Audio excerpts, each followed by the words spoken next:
Jadi untuk penelitian itu ada beberapa ya Bu yang bisa kita jadikan untuk menambah angka kredit ya, untuk komponen angka kredit penelitian. Nah, pertama tadi adalah jurnal internasional ya, jurnal internasional. Nah, jurnal internasional itu juga ada syaratnya ya untuk. Nah, ini ya, ini adalah kelompok karya ilmiah yang bisa kita gunakan sebagai sumber angka kredit, yaitu pertama buku ya. Buku ini bisa buku referensi ya, monograf, book chapter juga bisa, artinya dalam satu buku itu ada beberapa bab. Nah, kita bagian dari penulis yang ada dalam buku itu juga bisa. Kemudian jurnal ya, jurnal nasional. Nah, jurnal nasional terakreditasi. Nah, ini tergantung kepada Sinta berapa komponen nilainya. Kemudian internasional bereputasi, kemudian proceeding ya, baik nasional maupun internasional. Kemudian, nah ini enggak lagi ya, laporan penelitian udah nggak bisa lagi. Jadi kemudian bisa mengedit buku, menerjemahkan buku, paten, haki ya. Ini juga bagian dari komponen penelitian. Cuma kalau untuk buku yang sudah dihakikan, itu hakinya udah nggak ada lagi nilainya, tetapi bisa memberikan nilai maksimal bagi buku. Karena kalau buku untuk referensi itu kan nilainya maksimal 40, kalau monograf 20. Jadi dengan ada bukti kita sertifikat hakinya, ini nilainya jadi bisa nilai maksimal ya. Nah, pertanyaan Ibu tadi mengenai karya ilmiah ya. Kalau kita menulis di jurnal yang bukan bidang ilmu kita ya, nah itu tetap ada nilainya Bu, tetap ya. Misalnya jurnal internasional ya, kalau nilai jurnal internasional bereputasi itu yang Scopus ya Bu, itu kan nilai maksimalnya 40. Nah, misalnya Ibu sebagai penulis kedua ya, dari 2 penulis, berarti nilai Ibu 40% dari 40 ya, berarti 16. Tetapi karena bidang ilmu Ibu tidak sesuai ya, mungkin masuknya ke teknik, ada kaitannya dengan teknik atau FKIP misalnya, ya nilainya tidak maksimal ya. Jadi artinya semua karya penelitian kita itu ada nilainya, tetapi tidak bisa dikasih nilai maksimal. Dan yang paling penting lagi adalah sebenarnya untuk penelitian itu adalah syarat khususnya Bu. Jadi setiap kenaikan jabatan akademik ya, itu ada persyaratan khusus ya. Jadi untuk dari lektor kepala ke guru besar ya, itu satu artikel di jurnal internasional bereputasi sebagai penulis pertama.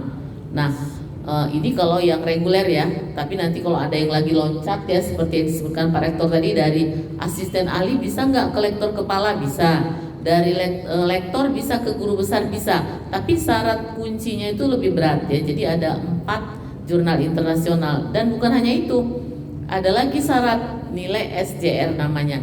Jadi nanti Bapak Ibu kalau memasukkan tulisan ke jurnal, itu dilihat dulu jurnalnya indeksnya apa, kemudian nilai SJR-nya ya. Nilai SJR itu minimal 0,15 ya, yang diakui untuk lektor kepala dan guru besar. Tetapi kalau SJR-nya di bawah itu ya jurnal internasional juga, tapi dia tidak bereputasi. Nah, jadi tadi kembali ke sini ya, syarat khusus. Jadi walaupun misalnya Ibu punya banyak karya ilmiah, tapi kalau syarat khususnya ini enggak ada, itu tidak bisa kita usulkan ya, karena nanti percuma ya, karena akan ditolak. Jadi Bapak Ibu di sini untuk karya ilmiahnya nanti coba tolong dilihat, nanti kita sama-sama diskusikan ya, apakah dari karya ilmiah itu sudah ada syarat khususnya atau syarat kunci. Nah, nanti kalau belum ada, nah itulah akan kita push ya, akan kita bantu untuk mendapatkan syarat kunci dulu, baru kita bisa usulkan. Nah, ini ya yang loncat tadi saya bilang, dari asisten ahli ke lektor kepala perlu 2 ya. Kalau dari asisten ahli ke lektor kepala 2 jurnal internasional bereputasi sebagai penulis pertama ya.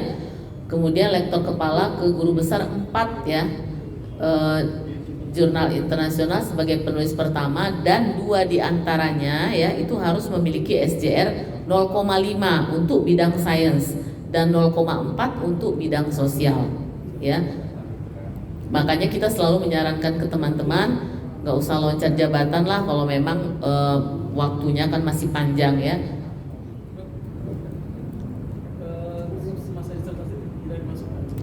Satu lagi ya, disertasi itu tidak bisa jadi syarat kunci. Jadi kalau Bapak Ibu memasukkan disertasi di jurnal internasional atau jurnal Sinta ya, untuk yang doktor ya, perbedaannya syarat kunci itu untuk lektor kepala. Kalau yang sudah tamat S3 atau doktor itu bisa cukup jurnal Sinta 1-2 ya. Tapi kalau untuk yang S2 itu harus jurnal internasional ya. Nah, dan tidak boleh ya dari disertasi. Nah, jadi syarat kuncinya tidak bisa, tapi tetap dinilai ya. Nah, satu lagi, kemudian kalau Bapak Ibu misalnya mengusulkan nih dari lektor ke lektor kepala tadi ya. Nah, lektor kepala itu kan ada 4A, 4B, 4C ya. Ini kita lihat ada. Nah, jadi dari lektor mau ke lektor kepala. Nah, lektor kepala ini kan ada 3 jenjang golongan ya, 4A, B, dan C. Apakah angka kredit 400, 550, atau 700. Nah, kalau Bapak Ibu pada saat pengusulan itu sudah mengusulkan lektor kepala 700 ya, dan didikti itu diperiksa Ibu tidak cukup, itu tidak akan mereka otomatis bilang, ini jadi lektor kepala 550 aja lah. Enggak bisa seperti itu. Dikti tetap mengejar kita sesuai dengan dia diusulkan. Makanya waktu kita mengusulkan, kita lihat dulu kemampuan kita ya. Kalau memang masih belum kita sanggup untuk 700 ya, kita 550 dulu, karena nanti akan terus diminta tambahan artikelnya. Contoh seperti Pak Rektor. Sekarang posisi Pak Rektor udah di lektor kepala itu dari tahun berapa Pak Rektor? 2017 ya. Jadi kemarin mengusulkan, pertama kita bilang, Pak mau ke guru besar aja Pak Rektor. Nggak usah dulu lah. pakai istilah transit dulu ya Pak Rektor ya. Jadi transit dulu di 700. Jadi dari 400 ke 700 dulu gitu. Jadi misalnya kayak kalau Pak Budi masih lektor ya. Kalau yang udah lektor kepala mau ke guru besar ya bisa aja kita nggak usah langsung ya, karena juga masih panjang ya umur, artinya nggak buru-buru mau pensiun kan gitu kan, kadang-kadang pertimbangannya seperti itu juga. Jadi kita bertahap saja, karena kalau loncat ini kita nafsunya mau loncat tapi akhirnya tertahan di situ, nggak jalan-jalan gitu. Jadi banyak pengalaman seperti itu juga ya.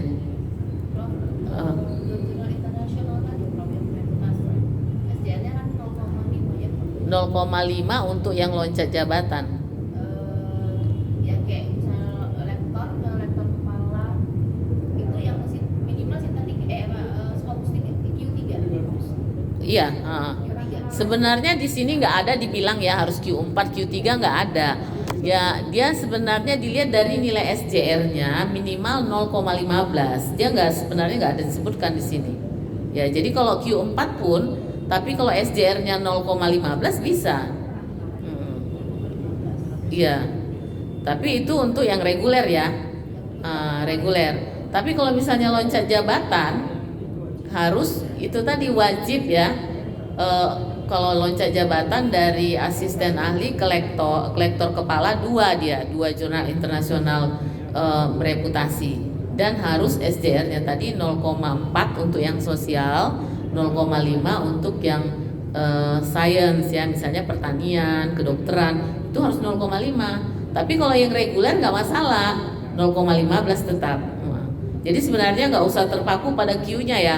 Jadi jurnal itu kita langsung lihatnya indexing Scopus, kemudian SJR-nya berapa, kemudian dicek lagi jurnalnya masih ongoing nggak gitu. Bisa saja dia udah cancel ya. Jadi pengalaman teman-teman juga ya yang mengurus guru besar ya dan lektor kepala. Nah pada saat dia memasukkan artikel itu masih Scopus ya, belum cancel. Tapi pada saat terbit udah cancel gitu. Jadi itu udah nggak berlaku lagi Scopusnya dan berlaku sebagai jurnal internasional biasa. Jadi nanti waktu kita mau mensubmit dicek dulu ya, dicek dulu itu SDR-nya berapa, kemudian dia masih ongoing tidak. Nah itu ya, ya sama ya, Sinta juga berlaku seperti itu. Pernah juga terjadi pada waktu itu dia misalnya Q3, orang udah submit nih, tiba-tiba turun. Maksudnya turun jadi Q4. Iya. SJR-nya Ya nggak tahu lah saya SJR, tapi itu yang terjadi pada waktu kita kemarin menyelesaikan S3, ada beberapa teman-teman yang seperti itu. sebenarnya kalau Q4 nggak ada masalah. Yang penting dia masih ongoing ya. Jadi kita masuk ke dalam sistem jurnal itu, kita cek tuh ongoing kah dia, terus masuk ke Scopus dan masuk juga melalui Simago bisa. Dia itu bisa kelihatan ya sampai kapan dia Scopusnya itu ada ya, dan SDR-nya itu yang paling penting. Tapi kalau yang kayak Pak Rizwan, Pak Budi kan udah lama nih ya, jadi artinya nggak berlaku lagi. Ada juga persyaratan-persyaratan ya, misalnya belum 8 tahun ya, itu lain lagi persyaratannya. Tapi kalau di sini saya lihat udah cukup lama semua ya. Jadi Serdos juga Serdos. 17 tahun. kemudian belum Serdos juga Serdos. yang jurnal disertasi tadi itu kan ada nilainya juga. Tapi kalau misalnya afiliasinya di kampus tempatnya dia Masukkan aja. afiliasi. maksudnya disertasi tadi afiliasi nggak masalah. Jadi setiap artikel gitu pasti ada nilainya, cuma nilainya itu ya itu tergantung kepada ya timnya itu sendiri ya menilai jurnal kita itu layaknya dikasih nilai berapa. Karena nilai untuk jurnal itu sifatnya dia tidak absolut ya nilainya. Bisa aja 0 ya. Bisa aja kita tidak dikasih nilai, misalnya kita menulis di jurnal yang kita sendiri pengelolanya. Itu nggak bisa. Jadi istilahnya seperti jeruk makan jeruk gitu ya kan, nggak bisa. Jadi kan sayang ya untuk mendapatkan artikel juga nggak mudah ya kita. Jadi makanya dalam kita menulis di jurnal itu kita harus hati-hati. Pertama ya saya sarankan ini untuk Bapak Ibu, karena ini masalah kita semua kebanyakan adalah jurnal. Pertama nanti waktu mau mensubmit jurnal itu turnitinkan dulu ya. Jadi turnitinkan dulu di bawah 25 ya, 25 itu sudah aman. Nah, baru disubmit, jangan nanti sudah terbit baru kita turnitin, nggak bisa lagi diperbaiki, nggak bisa, Kalau lewat dari 25 nggak usah dipakai. Ya kadang-kadang sih memang 30 masih kita masukkan lah ya. Tapi lihat dulu nanti turnitin itu juga kita lihat tingginya itu di mana gitu. Bisa saja gini ya. Seperti pengalaman saya sebutkan aja namanya Pak Rektor nggak apa-apa ya, Bu Dahlena ya, bolak-balik waktu guru besar itu masalahnya turnitin apa ini masalahnya? Rupanya jurnalnya udah terbit, terus artikel ini dimasukkan lagi ke blog dia sendiri, blog pribadi, ya pasti turnitinnya tinggi karena kan artikel itu juga turnitinnya 95%, jadi itu jadi masalah di dikti. Kenapa ini turnitinya tinggi? Makanya kita yang harus menyelesaikan itu dulu. Mereka tim penilai nggak akan mau itu. Oh ini berarti artikelnya tuh sama dengan blognya sendiri. Dia nggak akan mau seperti itu. Jadi kita yang harus mempersiapkan dulu. Ternyata kan Bu Dahlena kita bilang hapus saja Bu yang di blog kan gitu kan solusinya. Dia lupa passwordnya. Jadi gimana kan akhirnya itu aja masalahnya. Masalah turnitin. Tetapi itu bisa kita cari solusinya. Artinya kan itu memang artikel dia sendiri, bukan diambil dari orang. Bisa namanya di-exclude, nah seperti itu bisa. Tapi kalau misalnya kita menulis tiba-tiba kita kan nggak tahu nih ngambil artikel orang gitu ya, tanpa kita edit, nah tinggi dia sudah terbit artikelnya, ya terpaksa nggak kita masukkan kan sayang. Sementara untuk menulis itu juga tidak gampang. Nah itu. Jadi pertama sebelum submit kita turnitin kan dulu, udah aman baru di-submit itulah saran untuk penulisan artikel. Jadi ekskul tadi Prof, kan misalnya di LL20, tapi nanti di Jakarta itu gimana? Mereka peneliti lagi? Enggak, exclude-nya kita sendiri. Kita di sini mengeksklud.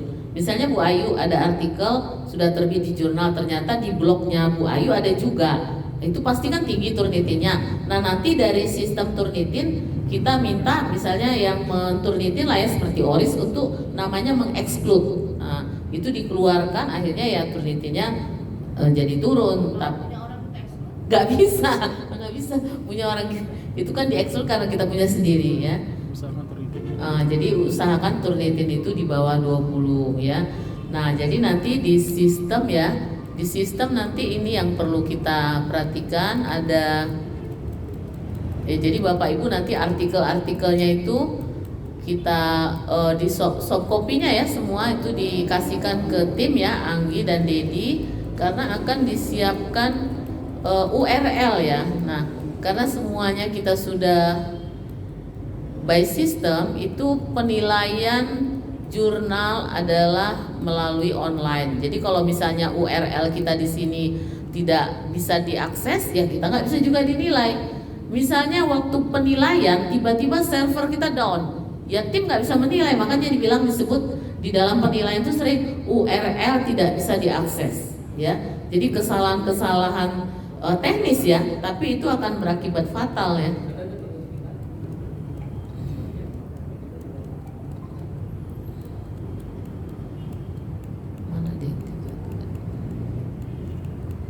Jadi untuk ini ya seperti, nah ini ada 18 item ya yang harus dilengkapi nanti untuk masuk ke dalam sistem. Jadi kalau salah satu aja dari 18 ini tidak masuk ke dalam sistem, itu tidak bisa divalidasi. Salah satu ya contohnya adalah sertifikasi dosen ya. Jadi sertifikasi dosen itu nomor sertifikasi kita itu adalah kunci untuk masuk ke dalam sistem Dikti.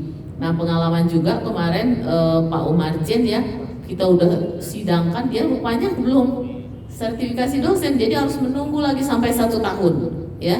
Proses sertifikasi dosen kan juga lama. Nah udah dapat sertifikatnya itu baru datanya bisa diupload. Nah, ini ya surat pengantar ya dari rektor, ijazah, tugas belajar. Nah ini kalau yang tugas belajar ya, itu SK-nya juga harus dimasukkan dan surat aktif kembali ya. Kemudian ini abstrak ya. Kemudian SK Japung yang terakhir, SK pangkat terakhir.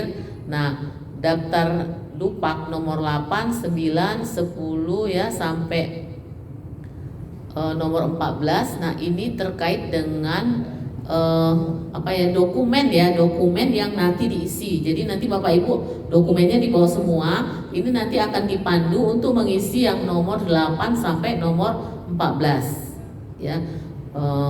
Jadi walaupun pendidikan itu nanti hanya nilainya saja yang dikirim ke Dikti, tapi ini Dupak ini harus diisi, karena Dupak inilah nanti yang akan dinilai oleh tim PAK kita dulu ya, tim PAK WISU, baru nanti dibawa ke LL Dikti.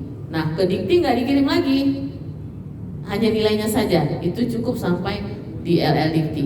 Nah nomor 15 ya, berita acara pertimbangan senat yang seperti pertanyaan Bu Ayu tadi. Jadi penekanannya di sana adalah di karya ilmiah dan linearitas dengan bidang ilmu kita ya.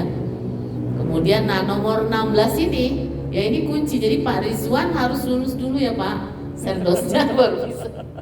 Belum lulus serdosnya. Belum.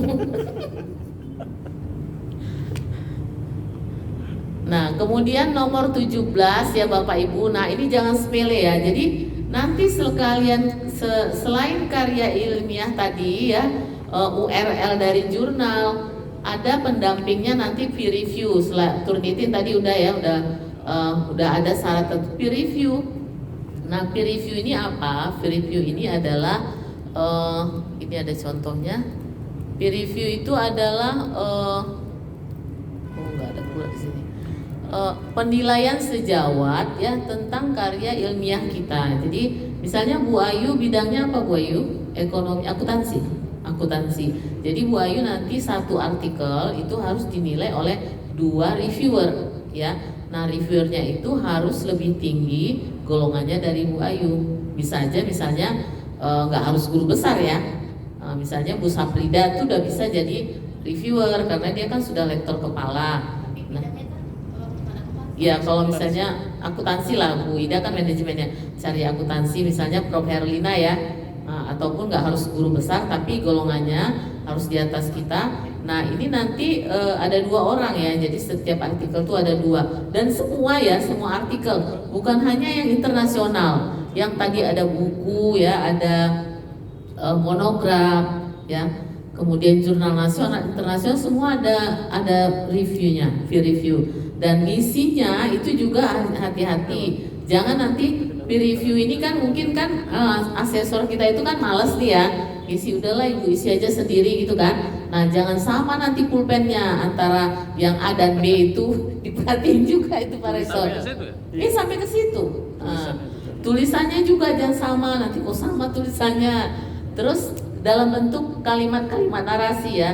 Contoh di situ kan diminta misalnya kedalaman dari penelitian ya. Nah harus disebutkan misalnya artikel ini menceritakan kedalaman penelitian mengenai pengembangan akuntansi, itu harus ada. Jangan hanya misalnya cukup dalam, nggak boleh gitu. Jadi dan sekarang nggak dalam, udah 17 tahun ya kan. Nah, jadi harus nanti fokus ya ke sini. Artinya waktu mau diupload oleh Anggi itu betul-betul diperhatikan, asal jangan pokoknya asal masuk aja enggak.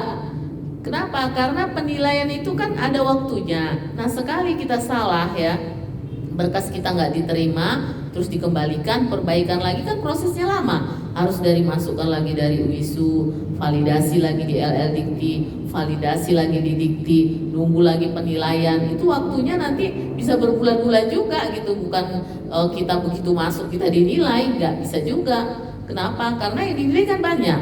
Apalagi yang fakultas hukum, kedokteran itu sangat banyak yang mengusulkan lektor kepala dan guru besar. Nah, jadi kita waktu memasukkan berkas ya, artinya ke Dedi dan Anggi nanti teknisnya itu harus ikut juga nih, yang pengusul tuh harus ikut memperhatikan gitu. Jangan nanti ya pengalaman selama ini kadang-kadang ada kesalahan-kesalahan itu yang sebenarnya kesalahan itu bisa nggak terjadi ya, seperti fee review tadi. Harus benar-benar kita isi gitu. Isinya apa itu sebenarnya udah ada contoh-contohnya ya. Jangan yang seperti itu menjadi artinya memperlambat kita ya. Karena untuk artikel tadi ada dokumennya, fee review, Turnitin, dan URL jurnal ya. Jadi 4 itu harus kita penuhi untuk mengupload artikel gitu. Mungkin ada lagi Pak Budi atau yang lain?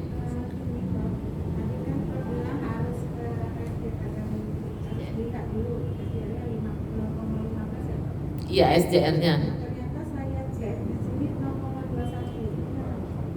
Itu untuk berarti udah memenuhi syarat Bu. Alhamdulillah. Iya, 0,21 kan udah memenuhi syarat ya. Minimal. Gimana? Ya semakin bagus. Tadi ada bahasa paten, ada haki. Iya. Kemudian ada hak cipta itu. Kalau hak cipta itu kan buku karya ilmiah kita, itu bisa kita buat hak ciptanya. Tapi kalau paten sederhana itu dia harus proses.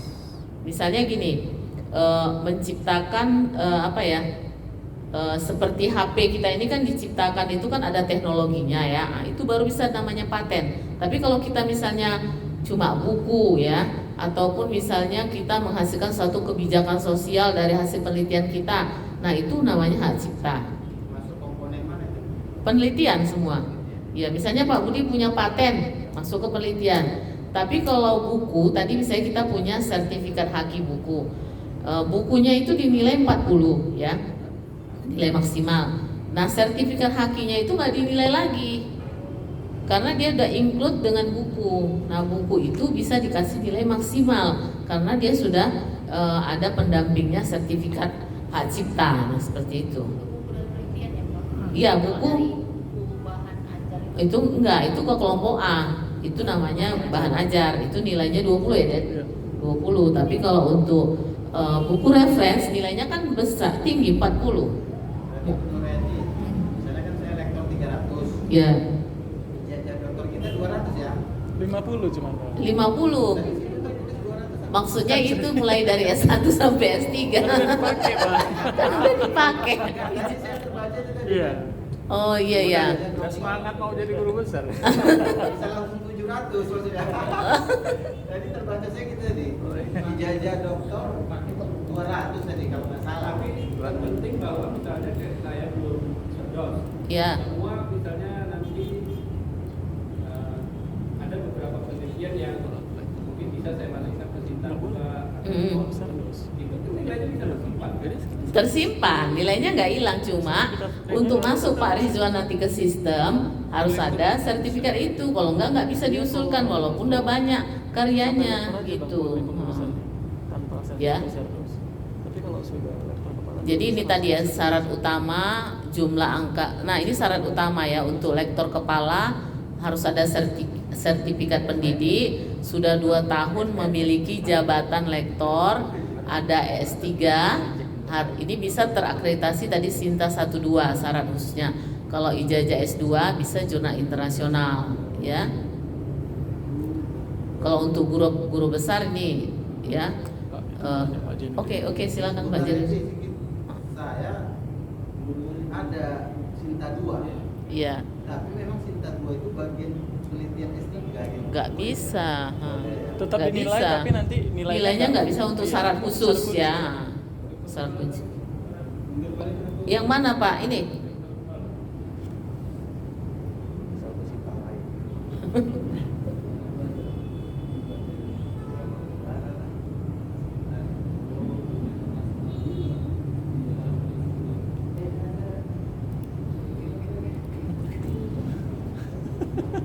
Nah, jumlah angka kredit yang dibutuhkan tentu tergantung pada jabatan sebelumnya. Misalnya Pak Budi tadi mau 700 ya. Dari lektor berapa Pak Budi? 300. Lektor 300. Mau ke 700. Tadi karena saya nengok tadi ijazah dokter 200, saya nengok makanya kan udah 500, tinggal nambah sedikit gitu. Enggak gitu perhitungannya. Gini ya Pak Budi, kita lihat. Misalnya tadi Pak Budi dari lektor Tahun berapa? 300 ya. Lektor kepala yang mau dituju 700. Ya, ini contoh ya. Nah, atau ini saya kasih contoh yang ada di sini lah. Misalnya lektornya 200, mau ke lektor kepala 400 ya.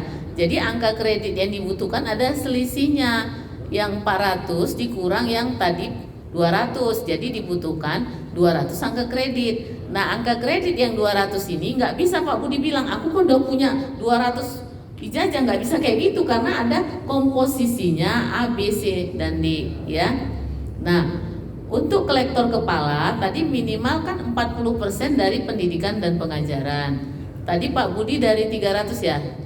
Nah, jadi 40% dari 300 berarti Jadi kalau 120 ya. iya. Nah, itu dari pengajaran. Nah, bisalah masuk yang ijazah yang 50 tadi gitu. Tapi sekolah Tetapi selama sekolah kegiatan mengajar itu nggak bisa dimasukkan ke dalam penilaian kita ya, penilaian angka kredit. Kemudian inilah komposisinya ya, minimal 40% pengajaran, penelitiannya 40%. Jadi tadi ada 200 ijazah terus mengakumulasi yang 200 nggak bisa karena proporsional dia ya, proporsional. Nah, untuk yang pengabdian dan penunjang ini maksimal 10%. Maksimal dari tadi ini selisihnya 200 ya, maksimal 20. Jadi kalau misalnya saya punya 30, gak usah dimasukin semua, 20 aja udah cukup gitu. Karena kalau dimasukkan juga nanti capek-capek ngetik, rekap kan gak terpakai juga. Biaya untuk mengetik, biaya untuk biayanya kan ditanggung rektorat katanya Pak. Oh iya. Oh, kita yang besar-besar aja lah.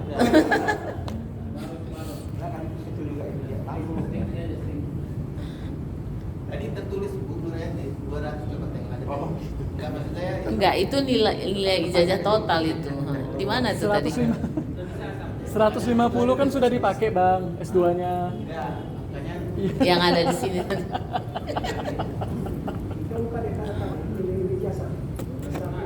Iya, ijazah juga aja. Oh, yang mana tadi?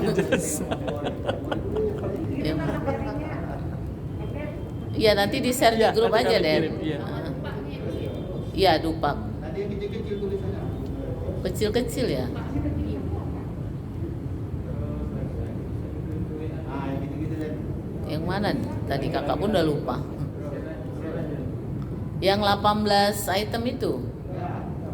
Yang utama ijazah tadi. ijazah.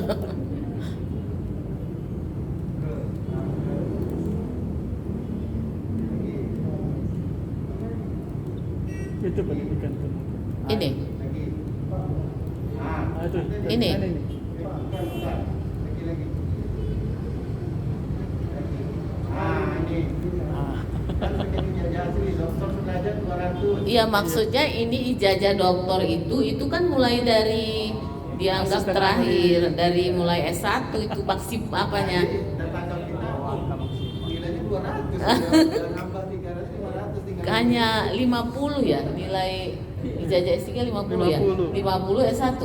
S1 karena dipakai asisten ahli dia kan 150 langsung Kak. Berarti Oh. akumulasinya 200. Iya.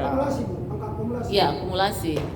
Jadi itu hanya 50 yang bisa dipakai. 50 yang dipakai Iya, waktu 50. kita pakai ijazah S3. Tapi awak rasa kalau Bang Budi ke 4C dengan L300-nya kapan Bang?